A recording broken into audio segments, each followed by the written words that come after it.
Oke guys, sebelum kalian menonton video ini, jangan lupa subscribe terlebih dahulu channel YouTube kami. Karena dengan mengklik tombol subscribe, kalian telah mendukung konten kami untuk membuat video-video yang gak kalah seru dan gak kalah menarik. Dan ingat, subscribe. Mereka juga dibayarkan listriknya. Mereka harus melahirkan anak paling sedikit 4. Setiap melahirkan anak dapat bonus naik gaji, baik buat suami dan istri juga. Dan mereka dipaksa harus melahirkan paling sedikit 4 anak. Tidak boleh KB, harus KB yang maksudnya keluarga besar. Lebih bagus. Malah kalau dapat banyak anak, kami kasih rumah khusus spesial. Terus naik gaji, baik buat suami dan istri juga. Dan mereka dipaksa harus melahirkan paling sedikit 4 anak. Tidak boleh KB, harus KB yang maksudnya keluarga besar. Lebih bagus. Malah kalau dapat banyak anak, kami kasih rumah khusus spesial. Jadi biar dia pabrik anak aja. Kenapa kami memaksa ustazah harus melahirkan anak yang banyak? Karena lulusan dari Al-Asriyah Nurul Iman rata-rata hafid dan hafidhah. Mereka hafal Quran. Dan mereka orang-orang yang alim. They can speak English, they can speak Arabic, they can speak Mandarin, bahasa Cina, Mandarin, bisa bahasa Jepang. Jadi di Nurul Iman, santri-santri wajib hafal Quran one day one ayat. Satu hari satu ayat, santai. Insya Allah setelah mondok 10 tahun, mereka sudah hafal 6.666 ayat dari satu Al-Quran. Saya hafal Quran 5 juz. Saya terjemahkan Arba'in Nawawi dari bahasa Arab ke bahasa Inggris hanya dalam waktu 1 tahun. Jadi kita mondok benar-benar harus mengejar ilmu itu, dan semua ilmu harus kita kuasai, terutama ilmu bahasa Arab dan bahasa Inggris. Bagaimana kita mau berdakwah kalau kita tidak bisa bahasa Inggris? Oke, kita mau berdakwah dengan orang Indonesia, tapi banyak orang-orang di luar itu yang ingin mengenal Islam. Kalau kita tidak bisa menjelaskan Islam in English, then it's difficult. Islam tidak bisa mendunia, tidak bisa go international. Anak-anakku tersayang, kenapa Umi bilang anak-anakku? Karena anaknya Umi yang nomor 1 itu sudah 30 tahun, dan yang paling kecil sudah 20 tahun. So you are all my children. Anda adalah anaknya Umi. Sayangku, jangan dulu di matahari sayang. Hanya orang bule aja yang senang mandi matahari.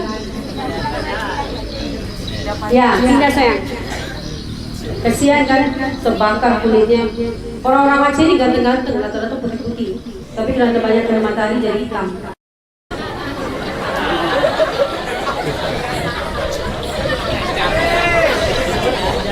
Sayangku, ketika kami bangun pesantren pertama kali memang tidak gampang. Kami satu rumah, satu villa, 21 kamar, dikelilingi oleh kuburan Cina. Jadi adik-adik kalau malas belajar bahasa Cina, datanglah ke tempat kami, Al-Asriyah Nurul Iman. Itu pasti kesurupan bahasa Cina 3 hari 3 malam. Terus kalau kita ke sana, kita selfie, di samping kita zombie made in China. Itu hantunya benar-benar Cina banget gitu. Itu di pondok kami. Jadi satu rumah dikelilingi oleh kuburan Cina yang sangat besar. Tiba-tiba ular besar. Kuntilanaknya itu setiap malam itu berterbangan. Jadi kalau Anda mau tes kebatinan Anda, kekuatan Anda, ya ke sana aja. Ada siluman macan, ada tuyul, ada babi mepet, semua ada di sana. Di situ kami bangun pondok. Karena apa? Karena Habib tidak mau anak perempuan kita dijual-jual. Kita harus sayang masa depan ini dengan menyayangi anak perempuan kita, karena mereka adalah calon ibu bangsa Indonesia. Mereka harus diberikan ilmu sebanyak-banyaknya, setinggi langit. Setelah itu mereka menikah, suruh mereka melahirkan sebanyak anak. Umi challenge guru-gurunya saya, ustazah-ustazah di pondok. Siapa yang bisa saingan sama Umi melahirkan anak lebih dari, saya sebenarnya punya anak 8, satunya keguguran. Jadi kalau ada ustazah di pondok yang bisa melahirkan lebih dari 8, saya kasih hadiah. Karena apa? Lahir anak dari bibit-bibit yang unggul, apalagi ustazah hafidho, itu yang sangat berharga. Bibit unggul yang akan meneruskan perjuangan Rasulullah SAW wa Sayyidatina Khadijah. Ketika Habib seminggu sebelum sakit, Habib bilang dengan saya, Wahid, kamu akan pegang pondok ini. Ingat, kejar akhirat, dunia akan mengejarmu. Saya bilang dengan Habib, ya nggak apa-apa kalau mau meninggal hari Jumat jam 9 pagi, nggak apa-apa 30 tahun lagi, it's okay.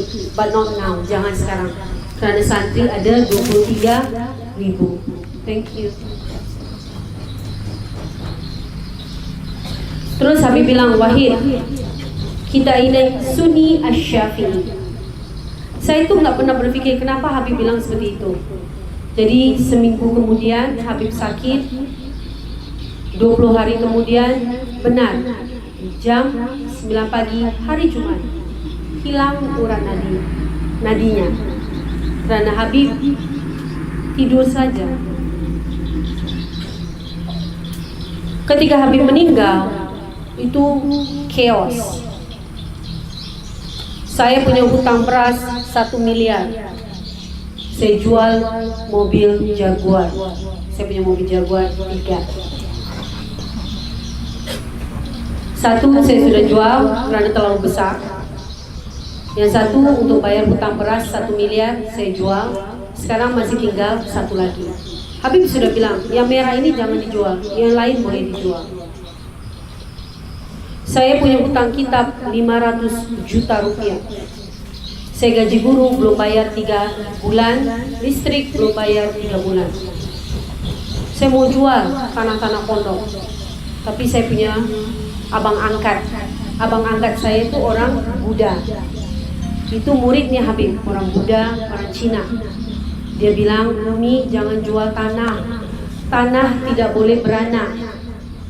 Kita bangun. Umi mau bangun apa?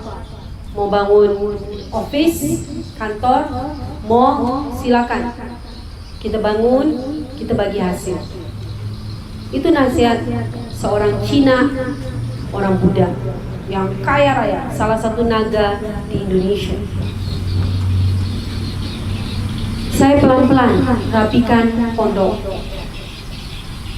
Saya tahu saya tidak bisa tergantung sama donasi. Jangan pernah tergantung sama donasi. Kami tidak ada SPP. Habib banyak teman-teman yang memberikan sumbangan ke pondok. Karena Habib doanya sakti kabul. Misalnya dari tentara, dari polisi, minta doa Habib, saya supaya cepat jadi jenderal, datang ke pondok, cepat.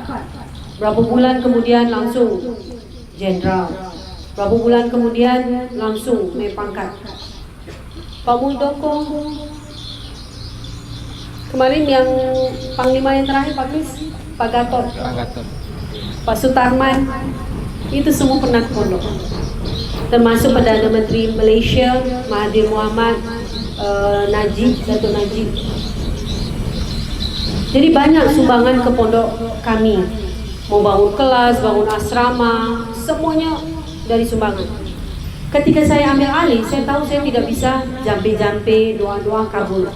Karena saya bukan lahir dan besar di Indonesia, saya tidak lahir dan besar di pondok pesantren, saya asli orang Singapura. I use my logic, I use my mind. Semua usaha pondok saya profesionalkan. Saya ketemu Pak Kris saya kasih gaji yang sangat tinggi. Tolong rapikan semua bisnis saya. Saya mau menjadi Sayyidatina Khadijah, wanita yang kaya raya, yang menghabiskan hartanya demi perjuangan untuk Islam, untuk suami tercinta Rasulullah Sallallahu Alaihi Wasallam. Anak-anakku sayang, kalau tahu Sayyidatina Khadijah, sepertiga tanah-tanah di Makkah itu milik Sayyidatina Khadijah. Semua pakaian warga Mekah Muslim dibelikan oleh Sayyidatina Khadijah, termasuk pakaian Rasulullah Sallallahu Alaihi Wasallam.